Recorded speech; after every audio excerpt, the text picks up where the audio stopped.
ব্রহ্মবৈবর্ত পুরাণ ব্রহ্মখণ্ডের ষষ্ঠ অধ্যায়। শিবলিঙ্গ পূজার প্রভাবে সাধু স্বভাব ও জ্ঞানবান হয়ে মুক্তি পর্যন্ত লাভ করবেন।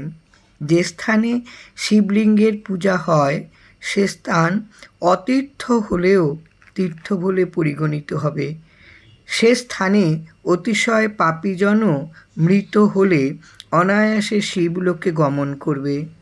হে মহাদেব, যে ব্যক্তি মহাদেব মহাদেব এই মধুর শব্দ উচ্চারণ করবে, আমি ওই মধুর নাম শ্রবণ মাত্র তার পশ্চাৎ পশ্চাৎ গমন করব।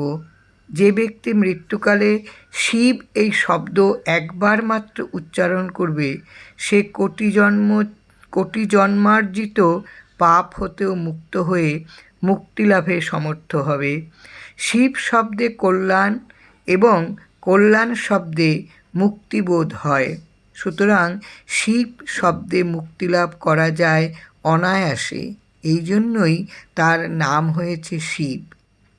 হে শিব, মানুষ ধন বা বন্ধুবিচ্ছেদজনিত শোক বা বেদনার সাগরে নিমগ্ন হয়ে একবার শিব এই শব্দ উচ্চারণ করতে পারে, তাহলে সকল রকম মঙ্গল লাভে সমর্থ হয় শিব। শি বর্ণ পাপনাশক এবং ব বর্ণ মুক্তিদায়ক। বোধহয় এই কারণেই পণ্ডিতগণ মানব জাতির পাপনাশক ও মুক্তিদায়ক মহাদেবকেই শিব শব্দে কীর্তন করেছেন। যে ব্যক্তির প্রতি কথায় শিব এই মঙ্গলময় নাম উচ্চারিত হয়, তার কোটি জন্মের পাপ বিনষ্ট হয়ে যায়।